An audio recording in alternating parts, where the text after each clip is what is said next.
obviously Beck has completely preempted any funny thing I had to say about a panel about placebos, like you being in one half of, a group split into two. Some people are watching a real placebo panel. Some people are just going to watch some people saying something unintelligible for 50 minutes. But,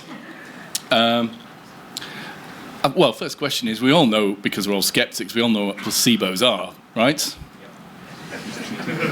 Oh, do we?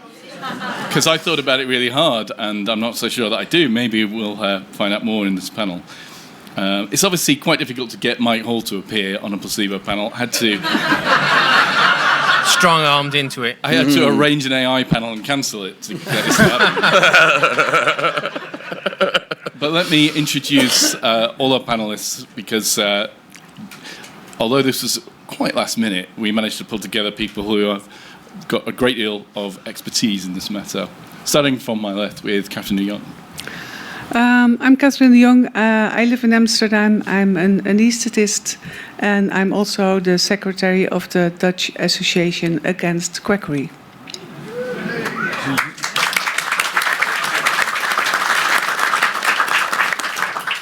So I'm Mike Hall. I'm a podcaster and a software developer, and I've spent the last 10 years probably looking at some of the more prominent claims made for the placebo effect and examining the primary literature behind them, and so far finding them wanting.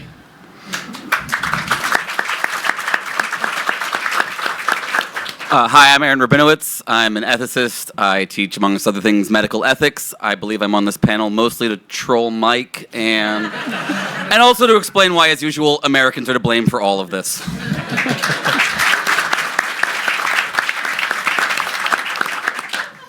I'm Chris French. It was a bit last minute when I was contacted, and I kind of explained that although I'd written a chapter on placebo effects that was published back in 2001, I hadn't kept up with the literature, so I'm hoping I can still make a contribution.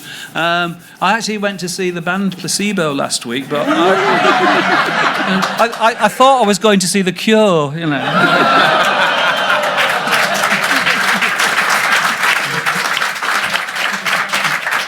I stole that joke. I mean, it's a good one. Wow. Okay. Well, as it says in the panel description, 2001 was about the time where this article that Mike references, the New England Journal of Medicine, talked about the placebo and whether or not there really is such a thing. But as I intimated at the start, I'm not entirely sure I know what a placebo is. So. Yeah, Quite who are right. you? Quite right. I'm Rick. I'm one of the organisers of QED, and I come out of internet obscurity every year or so to host a panel or two.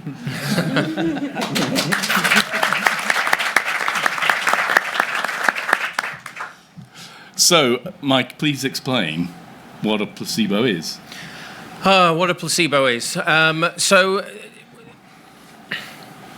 If you wanted to do a clinical trial, an investigation to see if you want to find out if a new drug or a new intervention that you've come up with, whether that's an exercise or whatever, you want to see it's effective. The obvious thing to do, you get somebody who's got the condition you want to treat, you give them your new intervention and see if they get better, right? But there's a load of things that could go wrong with that, because they could have got better anyway. They could have taken something else that made them get better. There's a bunch of things that could go wrong. So maybe you get two people and you give one of them the intervention that you want, and the other one you don't give them the intervention. But that could go wrong as well, because again, just by coincidence, one of them might get better, one of them might not. It could be unrelated to your treatment, etc.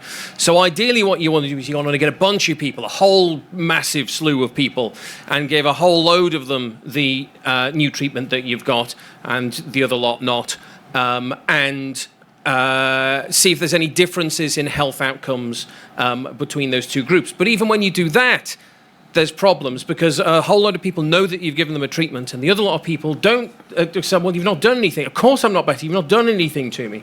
And so out of this came the placebo, where you take a massive group of people and you give one of them the new treatment that you're looking to test, and the other one you give a fake treatment, a dummy treatment, something that looks, tastes, smells, and resembles in every possible way, every possible sense, the new treatment that you've come up with, but doesn't actually have the drug in, the exercise in. Maybe you do a fake exercise, maybe you put sugar in instead of the real drug, whatever, but you give them the fake that they can't tell is a fake. So everyone thinks they've got the real drug. And then you look at the differences in health outcomes between the two groups to see, did one group improve compared to the other group? And that's what the placebo is. That's what we use placebos for in medicine, in modern medicine. It's not always been as straightforward as that. We used to give placebos to fob people off. And there was a very patronising chapter that I found in a very old medical textbook where it was talking about women in labour, and it was like, if she's complaining and wailing, just give her a placebo. That'll settle her down for a bit until the birth is complete. And so this would be what placebos were used for back in the day, but these days we use them for medical research. Catherine, in clinical practice, how do placebos impact it? Particularly in pain management and anesthesia? Well, anesthesia, I work with the real thing that really works. I have no reason to use a placebo. Of course, in pain management, the placebo effect is important, especially when you do research. So one group gets the real painkiller, the second group should get the placebo, and the third group should get absolutely nothing, because the group that gets a placebo also reports a positive effect. And then you wonder why. And then I refer to my colleague, the psychologist, because these are psychological phenomena from the treatment ritual. All of us, from a young age, we are used to the ritual. You're sick, you go to the doctor, you get a pill, you get better. And even when you go to the doctor and just talk to the doctor, get nothing at all, people report a positive effect from just going to see the doctor. So, especially when you do research in medications where you cannot measure something like glucose or blood pressure or whatever, you should have a group that gets the actual tablet, a group that gets a placebo tablet that looks the same, and a group that gets absolutely nothing. Otherwise, you cannot differentiate between the placebo effect and the effect of the tablet. So this is really important. It's that the three groups, and one group gets no treatment whatsoever. That's right. There is, I don't know if you heard about Ted Kapchuk. He did lovely research. He asked people to take part in his experiment. He asked women with irritable bowel syndrome to take part in the experiment, and he told them in advance, you're going to get a placebo. And these women who knew they would get a placebo after the trial, they reported they were feeling better. So that cannot be even the placebo effect, because they knew it was a placebo. It was just going through the ritual of being in a treatment ritual. I see. So, Chris, then maybe turning to you and the psychological perspective of what's going on here. And you were just doing a workshop about testing, psychics and clairvoyance. So, obviously, it's very easy to be affected by bias in those kind of studies. And I guess we're talking about the same thing when we're analysing. Well, we can be if we're not careful. When I was asked to write that chapter, that was many decades ago, I kind of really welcomed the opportunity, because as a card-carrying skeptics love the placebo effect. It explains why all those people out there think that complementary and alternative medicines work when we're pretty sure that they don't. And so on and so forth. So I welcomed the opportunity to actually have a kind of deep dive into the literature, expecting to find lots and lots of really compelling evidence for the strength of the placebo effect. A lot of this research was kind of sparked by a very influential paper back in 1955 by Beecher called The Powerful Placebo. And, we're all familiar with the idea that placebos can have these really, really powerful effects. And I kind of wanted to know that literature so that I could kind of refer to it. And I was quite disappointed because when I actually started to do that kind of deep dive, I couldn't find very much by way of really good, strong empirical evidence from well-controlled studies to support the notion of a powerful placebo. All the examples I came across of powerful placebos seem to be from anecdotes. And we don't like anecdotal data, do we, folks? You know?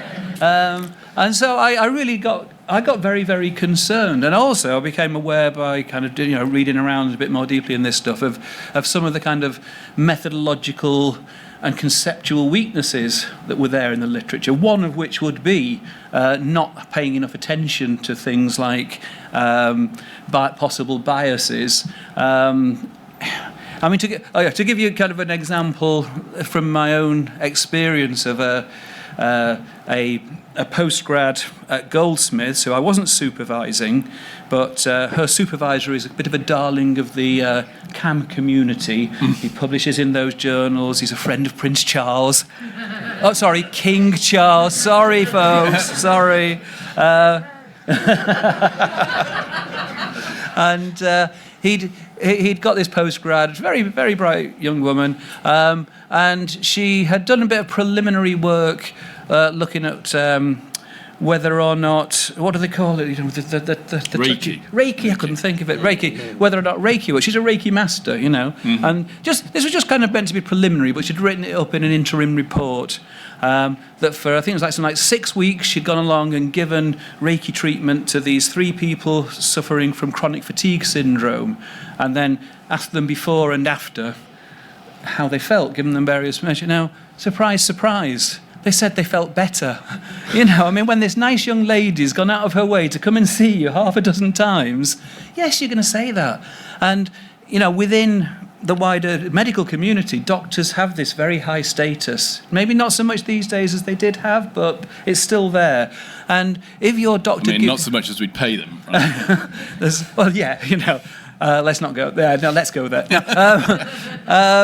But, people will come to so often say they feel better when actually they don't. They're just being polite. Now, that should not affect a properly well-designed and well-carried-out study, obviously. But in clinical practice, it will have a big influence on clinicians who are likely to think, well, actually, what I gave you really, they're not ethically supposed to give placebos, knowingly, but in practice, they will find ways of sending you away with something to take that they don't necessarily think is going to have a direct effect on your complaints. But when they come back next time, you say, oh, yes, I do feel better. So it reinforces their impression that placebo effects can be, there needs to be, there's all kinds of possible biases that can come into these studies and methodological confusions and so on. One of the things that Mike mentioned there is it's important for the logic of a properly controlled clinical trial that you don't know which condition you're in. But studies show that very often people do know that they're in the active treatment group because they've kind of, aware of other side effects. They might be kind of feeling a little bit dizzy or a little bit of tingling or something like this. And it shows that often they can actually identify it, So there's all those kind of things that you at the very least need to be aware of and take into account. So, Aaron, what about the ethics of giving patients something that we kind of know doesn't work? Yeah, so this is complicated. There's a lot of medical ethics debate about using placebos in studies even properly. And I do think we need to be a little concerned about the overemphasis on placebo-controlled studies as the gold standard. Because what you then get is, when I hang out and watch anti-vaxxer conferences, they will complain about how the COVID virus, the COVID vaccine wasn't tested against a placebo because there's ethical rules where if you have plausible belief that a particular medication is going to work or there's a certain level, there's a certain accepted treatment already, it's not ethical to give someone nothing. This is because of things like the, Tuskegee syphilis studies and whatnot. So in those cases, what you do sort of comparative studies, but then the anti-vaxxers come along and say, see, they didn't even do a placebo study. Clearly they're trying to hide something. This doesn't work. So I do think that, there's a lot of problems with the way that we fixate on placebos. As for giving placebos as a knowingly giving something to someone that doesn't work, yeah, it's deeply unethical for a bunch of reasons. This is, like, for example, the ones where they tell you it's a placebo, but they're still going to have it, and it's still going to help you. I would argue that's not informed consent, because I think what you're doing there is you're trading on someone's misunderstanding of the concept. Even if you tell the person this will have no effect, they have been taught that it will have an effect because of mind over matter, and so they will go away believing that it will have an effect. And if nothing else, you're taking away their resources that they could be putting towards actual treatment or psychoactive drugs that might actually make them feel better or something, so that they buy nothing. Just checking, by the way, because you referenced it. Everyone has heard of the Tuskegee syphilis. Anyone? Cool. Okay. No. Tuskegee is where America, once again, it's one of the two major causes of the reason we have modern medical ethics. It's them and the Nazis. And the Nazis took a lot of stuff from us, let's say. Tuskegee, we studied syphilis by finding a bunch of poor black sharecroppers who had syphilis and then studying the effects of it on them over time, over the time span of which we found penicillin but didn't give it to them or tell them that it existed. So that was pretty bad. Yeah. And it seems like some of the conditions that we're talking about that often have sort of placebo effects reported are conditions where it seems to be subjective. It's very self-report. I mean, Catherine, obviously you're working with pain. I guess, is there an objective way to measure pain, or is it always self-report? Well, that's that's the point. These placebo effects usually show up in research where patients have to self-report on their symptoms.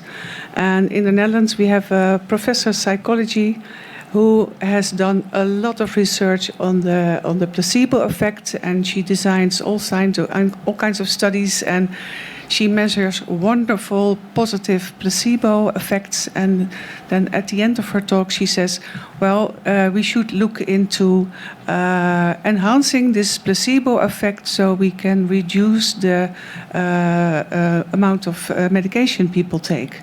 So less medication and then added the placebo effect on top of it. I don't think that's a good idea when you have high blood pressure or epilepsy or other diseases where you really need your medication, to have your dosage of medication reduced because somebody thinks that you can do with a bit of placebo on top of that. So I discussed this with her on conferences, and she changed the way she talked about it now. So it's not possible. For a lot of medication, you cannot replace the effect of medication with a placebo. Not with that attitude.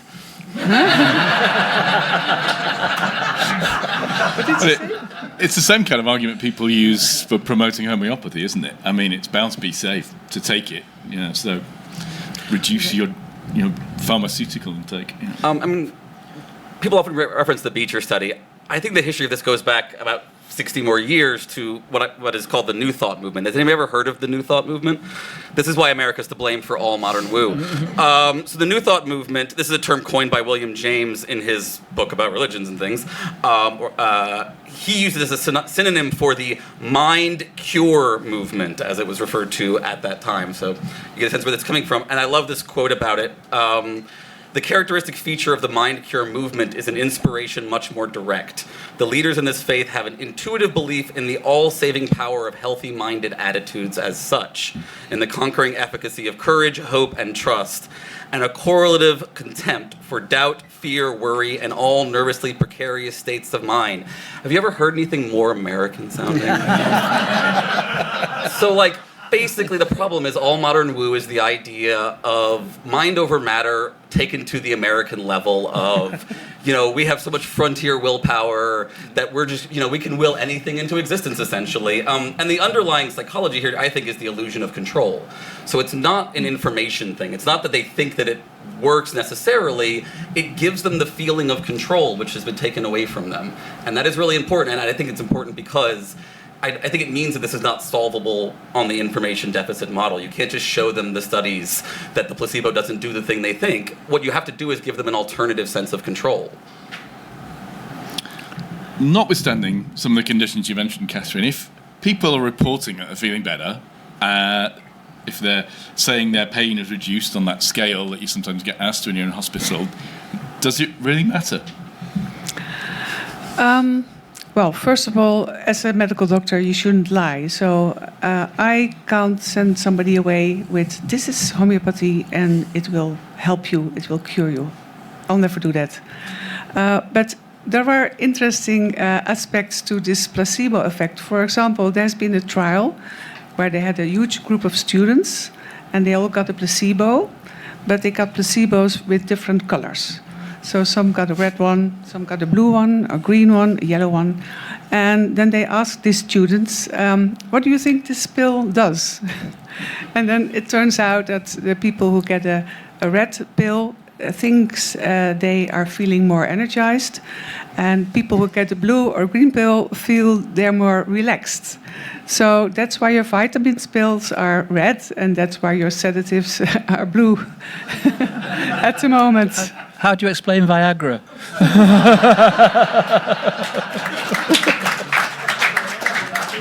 Do you know what the inside of a Viagra tablet looks like? I've never seen one. Back to the taboo panel. So your question. I think it's really important for us to understand what the nature of the placebo effect itself, right? So as Catherine suggested, in a really good study, you would want to have 3 arms. You'd want to have a no treatment arm as well. And across those 3 studies, there's going to be some things that make people get better that are not related to your drug, that are not related to your new treatment, right? So one of those things is going to be the natural history of the disease. Some stuff just gets better. And you should see that across all 3 groups in the same proportion, the same number of people recovering at about the same rate. If your numbers are large enough, it's a well-designed study, properly randomized, you should see people getting better just because some stuff gets, like a cold, it's just going to get better, right? If you get 100 people and who've all got a cold. We're doing that test right now. Get 100 people with a cold and you give them a placebo and you wait 3 weeks, they're all better. And it's nothing to do with the placebo, it's just because colds get better in a few weeks, right? There's another effect called regression to the mean. Regression to the mean is where on any set of random data, any set of random data will cluster around a mean. And every so often you'll get an outlier, and after that outlier, you're probably going to end up with a value closer to the mean value. And it's difficult to think of in abstract terms, so that the best illustration that I've managed to come up with for regression to the mean is if you imagine you get 100 people and get them all to roll a dice, and then you take all the people who rolled a 1 and get them to roll again. Chances are they're going to roll more than a 1, right? Because that outlier is probably going to be closer to the mean dice roll, which turns out to be 3.5. Apparently, it's the mean dice roll. I've never got that on a dice roll. So that's an effect called regression to the mean. And again, you will see that across all 3 groups. You'll see that in a no treatment group. What we do see when we do systematic reviews, there was one publishing in the New England Journal in 2001 we talked about at the start. There was another one which I think was in the Journal of Internal Medicine, that was in 2004. There was another one published by Cochrane in 2010. When we look at the literature and we look at all of the studies that compare, we get everything that's got a no treatment group in it and everything that's got a placebo group in it, and we compare those groups together.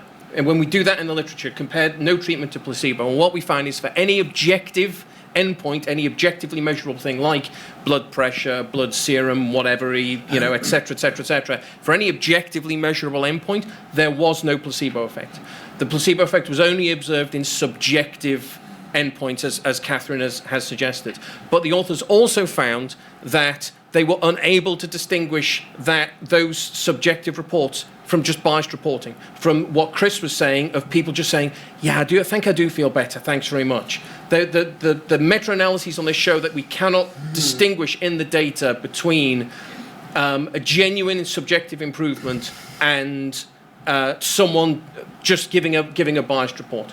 And in many cases, that might be sufficient to just make someone feel like they're feeling better. But in other cases, it can be astonishingly dangerous thing to do. So there was another study, which was done by Ted Kapchuk, who Catherine mentioned again earlier. Kapchuk did a study on asthma patients. He got 46 patients, something like that, with mild to moderate asthma, randomized them to receive 1 of 4 interventions. And the interventions were an inhaler, real inhaler, actual, salbutamol inhaler, or a fake inhaler with nothing really in it, no real drug in it. Acupuncture. Turns out Ted Kapchuk is an acupuncturist. Before he was a placebo effect researcher, he was an acupuncturist and Chinese medicine practitioner, and no treatment. And everyone got each of these 4 interventions 3 times over 12 weeks. It was a crossover design, and that was the way they did it. And they took 2 outcome measures for this. One was subjective, one was objective.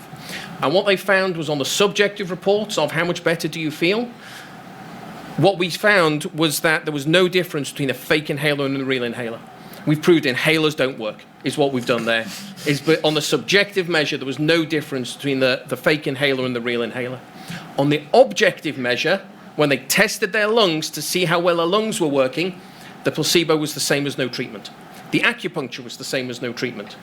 On the objective measure, there was no placebo effect. And on the subjective measure, people were saying, yes, I feel as good as I did when I took my inhaler, when I took my real inhaler. And that's incredibly dangerous because those folks could walk out the door and have an asthma attack because they think their lungs are in great nick having taken their fake inhaler, and they haven't because they've done nothing. Yeah, well, that's the same with thinking that herbs will cure your high blood pressure. Call the ambulance, you're going to hospital. That said, of course, it's always very important to take good care of your patients and be nice and friendly and helpful and give advice and answer their questions. I think the treatment ritual is very important, and that's a problem. And the NHS, also in the Netherlands, we have restricted time for patients, and patients need time to have, their questions answered, enough information, and enough attention. And I think if we could do one thing better in healthcare is take more time for patients. If I could speak up for the subjective here for a second, as the philosopher of mind, Mike's totally right. You shouldn't just be looking at the subjective. That is not sufficient, but it doesn't not matter. It's really important. I mean, pain is subjective. If you think your pain is gone, your pain is gone. That's the end of, one of my favorite stories back when they were talking about legalizing, medical marijuana, they were doing tests on medical marijuana's effect on pain in cancer patients. And they were like, we can't tell if it's actually taking their pain away or just making them not care about their pain anymore. And we're like, who gives a fuck? Right? Doesn't matter. It's in your mind. That's the problem. Everything is in your mind. Right. Feels are reals, people. Sorry. You can't... While I think it is unethical to sell active placebo, I don't necessarily think we can criminalize it because, if it does help some people, that is a benefit that you have to take into account. Now, maybe you can make an argument it hurts enough people that you're willing to criminalize it even though it would help some of those other people subjectively. But you have to acknowledge you are subjecting some people to more pain as a result. And that pain is very real. And that matters. So I don't think we want to totally dismiss that, despite Mike being right about all the other things. No, and I do think subjective endpoints are valuable and they are useful, but we need to be aware of the potential for bias in them and make sure that we are accounting for that and not getting carried away with our conclusions. For sure. Because it kind of reminded me of what James Randi did with the Alpha Kids, right? When they did a load of fake research because the researchers weren't expecting to be tricked. They weren't expecting to be fooled. And so they kind of expecting reality to play fair. Medical researchers, I don't think, are on the lookout for bias. I don't think that's something that Chris does very well when you're going out designing tests to say, okay, am I actually psychic? Or can I tell the future? Can I tell what's on the back of a Zener card? The stuff that Chris does is designed to control for the biases without actually restricting a genuine effect if that is there. And that's not in medical research. That's not what they're looking for. And if they were looking for that, I'm not convinced that there is a placebo effect left to find. I think between regression, natural history, and bias, we've accounted for almost everything. There will be a few studies. It's going to depend on the trial design and what the particular study is. There will be some studies where classical conditioning will play a part of it. There'll be some studies where that is the case. There'll be some studies where there's little bits and pieces of placebo that are just artifact of that particular trial design. But I think in the main, between bias, regression, and natural history, I don't think there's a placebo effect left to explain. I mean, one point worth making there is that it was certainly when I first kind of got into all this stuff, I started off thinking mainly from skeptical literature that I was reading that kind of all parapsychologists were totally incompetent, didn't understand experimental design, blah, blah, blah, blah, blah.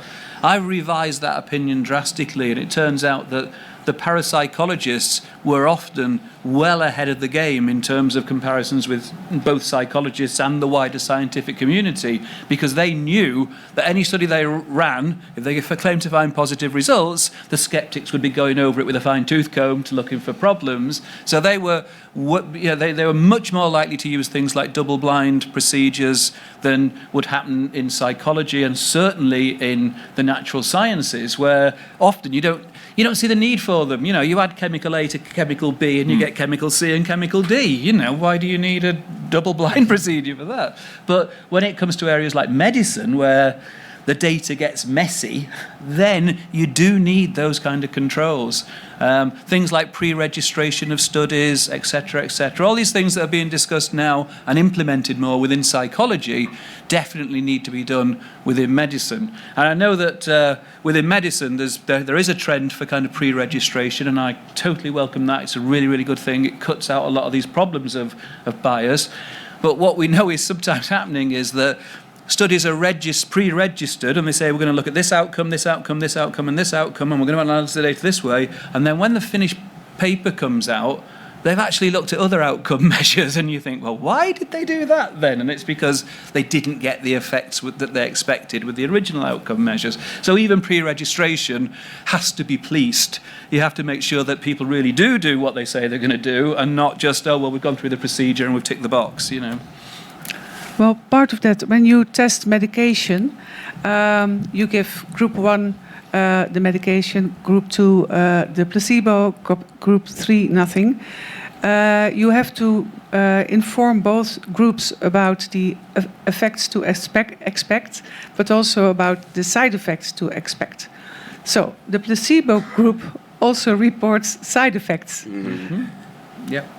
I'm curious. So, and I refer to the psychologist because this is in the field of psychology. This is the effect of the ritual, and suggestion, I suppose. Sorry. I'm curious. I mean, if y'all think that medical science is behind psychology on this, which is a bad sign, does that mean that there's a replicability crisis lurking in the medical world that's maybe being put off by our inability to do some of the kinds of studies? There is a replicability problem. They've done the big kind of large-scale studies where they've tried to replicate a number of studies of cancer cures and so on, and found that the replication rate is not that great. How come we don't hear about that in medical as much as psychology? I wonder. Well,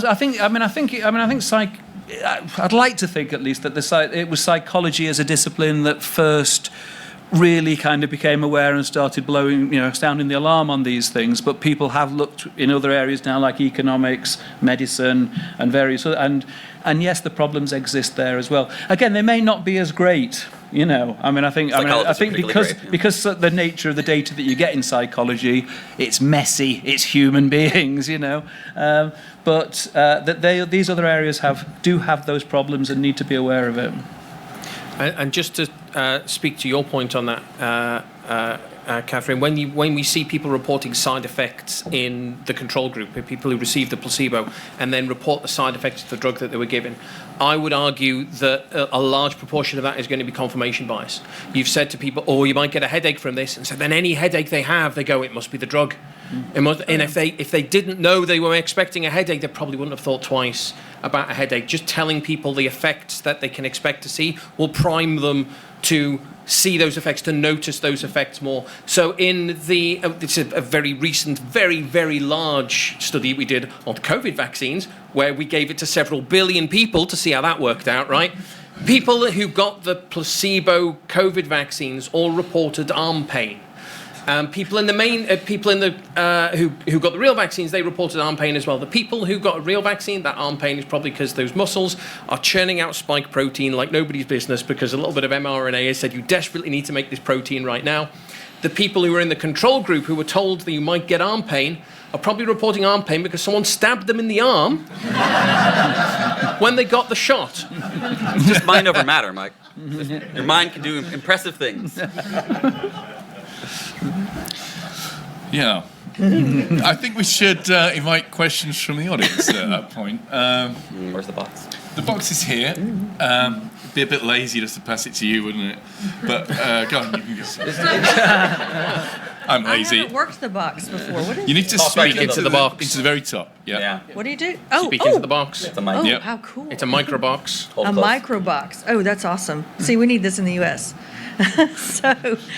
So can you talk about other parts about the placebo effect? Like if you go into the doctor's office and the plants are dead, you're going to have different expectations than, or if the floors are dirty, or whatever, you're going to have different expectations. And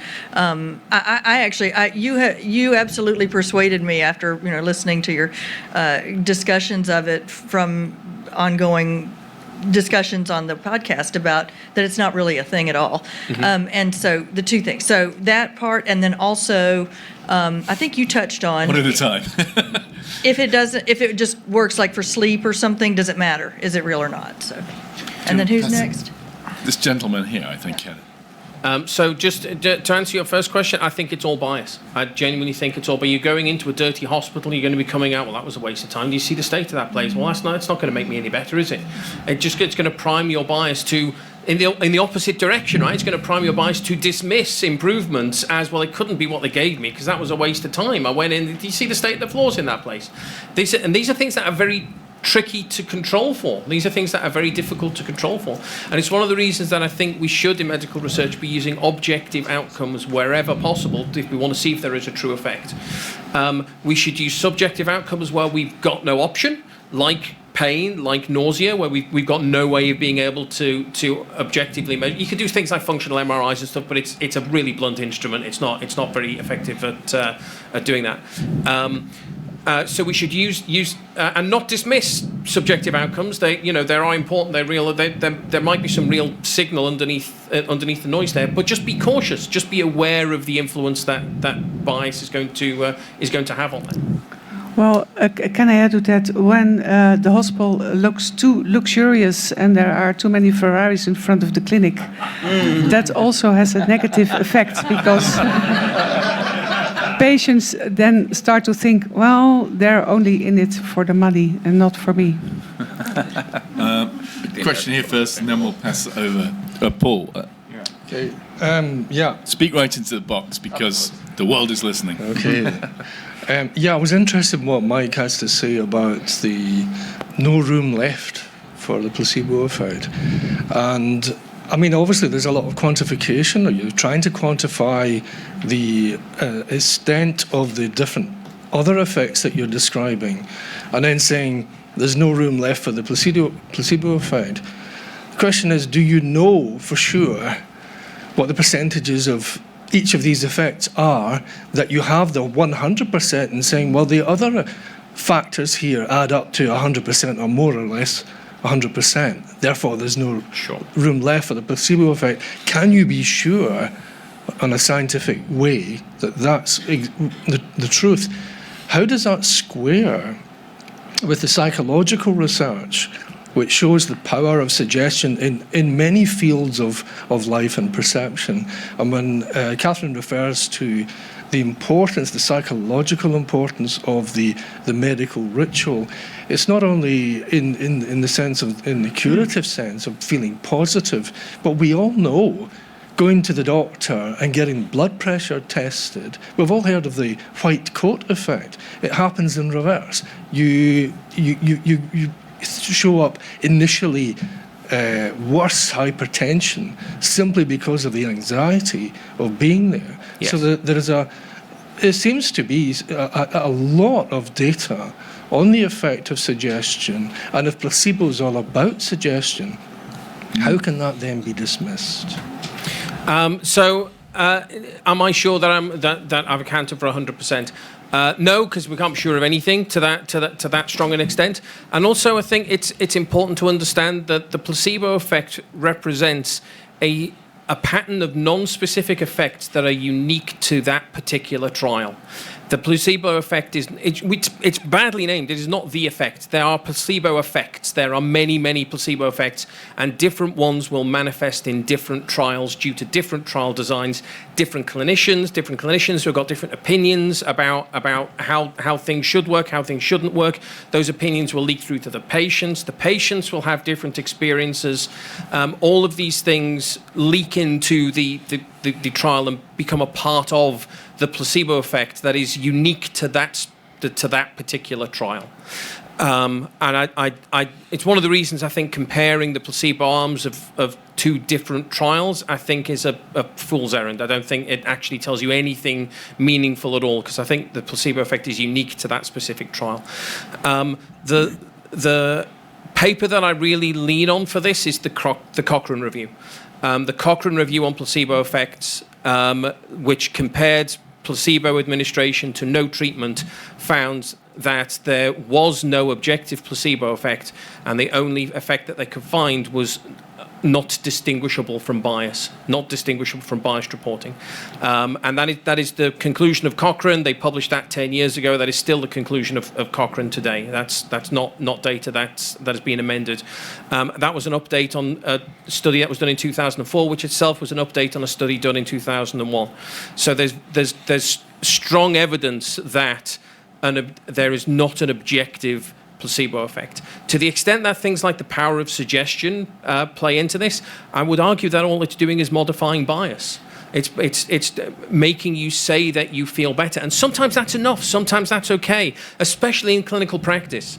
It's okay just for people to want to feel better.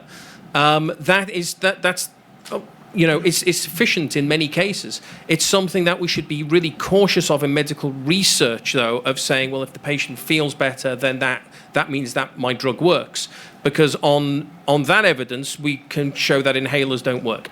We can demonstrate that the albuterol actually isn't effective for asthma, because patients who take fake inhalers and real inhalers report the same levels of improvement.